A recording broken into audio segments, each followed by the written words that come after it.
넉놓고 쿠팡을 쓰고 있다가 지금 갈팡질팡하고 있어요. 너무나 의존적으로 살아왔기에 당장 오늘 사야 할 물건도 동동거리며 알아보고 있는 요즘입니다. 그래서 왜 쿠팡이 이 지경에 이르게 됐는지 알아보게 됐습니다. 그랬더니 이번 쿠팡 사태의 핵심은 지배 구조와 보안, 이 두 가지 키워드로 정리할 수 있었습니다. 이번 쿠팡의 회원 정보 유출 사건은 피해 규모 면에서 차원이 다르잖아요.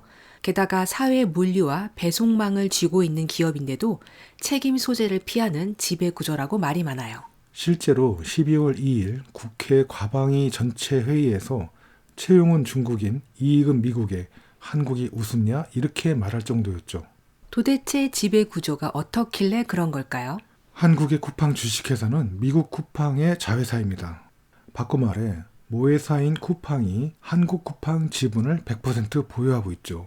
쿠팡 창업자 김범석은 모회사 쿠팡 이사회의 의장이기도 한데 그는 10.2% 지분율로 의결권을 76.7%나 갖고 있죠. 대단하네요. 10% 지분율로 어떻게 78%의 의사결정권을 가진다고요? 말이 안 되는데 말이 되게 만들면 말이 됩니다. 차등 의결권 구조가 그 핵심이죠. 지분율 10%인 김범석이 지분율 90%인 다국적 펀드보다도 의사결정에 있어 우위를 점유하도록 한 겁니다. 즉 한국 쿠팡 모회사의 차등 의결권 구조는 쿠팡 창업자인 김범석의 경영권을 절대 보장하고 있습니다. 간단히 말해 미국을 비롯한 다국적 펀드 투자자들은 김범석에게 쿠팡 경영을 전적으로 맡긴 거죠. 물론 그만큼 투자자 이익을 최대치로 실현하라는 압력을 가하겠지만요.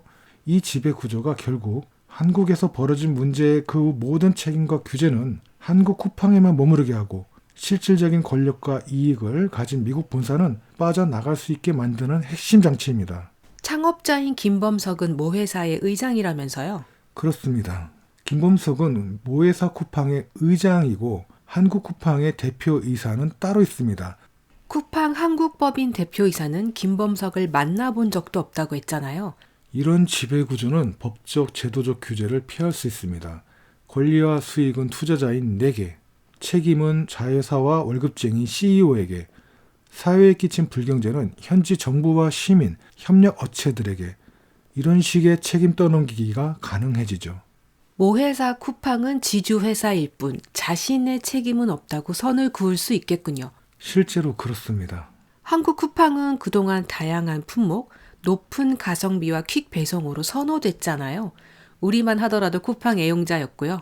그런데 이번에 3천만 명이라는 초거대 규모로 회원 정보 유출 사건이 일어났잖아요.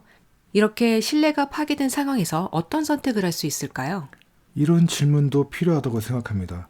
쿠팡처럼 사실상 사회 인프라가 된 기업들은 지배구조, 수익구조, 사회적 책임이 있어 한국 사회에 기여할 수 있어야 하는데 오히려 기만했다면 그땐 어떻게 해야 할까요? 쿠팡은 보안을 외국 국적 직원에게 전적으로 맡겼잖아요.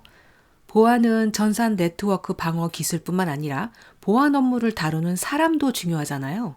핵심 IT 인력에 대한 강력한 보안 기준을 세워 엄격히 적용하는 것을 지금껏 간과해온 것이 아닐까요? 예로 넷플릭스 피지컬 아시아의 경우 출연자들 신원 조사를 철저히 했다고 하더라고요. 예능만 하더라도 출연자의 인성이나 사건 사고에 유의하는데 정부와 기업의 보안은 더욱 그래야 하지 않을까요? 이건 신뢰와 안전 수호의 문제니까요. 사건이 발생하고도 5개월 넘게 무책임할 수 있었던 이유는 쿠팡의 지배 구조에 있었다고 생각합니다. 미국과 다국적 자본 투자자에게 기여하면 책임을 다하고 있다. 그렇게 여겼기에 가능했다는 거죠. 무엇보다 이번 쿠팡 사태로 인해 한국을 단지 돈벌이 대상으로만 보고 있는 그들의 마인드와 태도가 세상에 널리 알려지게 되었다는 겁니다. 그럼 새롭게 다시 한번 우리는 어떻게 해야 하나요? 정부, 기업, 시민들이 말이죠. 이번 쿠팡 회원 정보 유출 사건을 비롯한 온갖 보안 사고를 발본색원하는 일, 즉 보안의 근원적인 사회적 책임과 사명은 정부와 기업에게 있습니다. 정부는 사건을 일으킨 기업 최고 책임자에 대해 국적이나 해외 체류 여부와 무관하게 책임을 묻고 규제와 처벌을 행사할 수 있어야 합니다.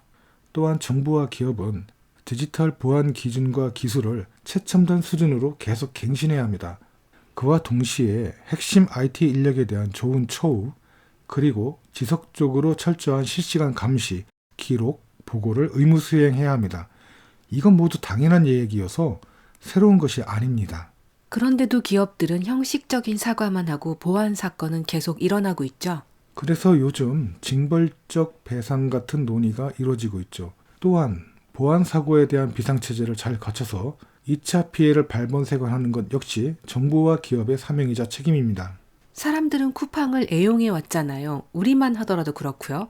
이번 사건은 모두를 불안하게 하고 있어요. 쿠팡이 일상에 차지하는 비중이 컸으니까요. 이제 어떻게 해야 할까요? 사건은 현재 진행 중이고 해결되기까지는 시간이 걸리고요. 저는 이런 생각이 들어요.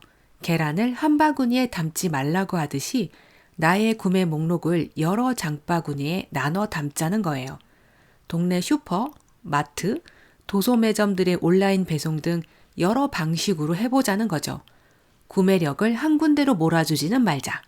그게 결국 구매자 개인뿐만 아니라 사회 전체적으로도 유익하다. 개인적으로 이런 생각이 들었습니다. 우리가 다른 선택을 할 때 기업이 태도를 좋게 바꾸고 스스로를 개선하기 시작할 수 있다. 바로 그거죠. 그럼 오늘은 여기까지이고요. 함께 해주셔서 감사합니다.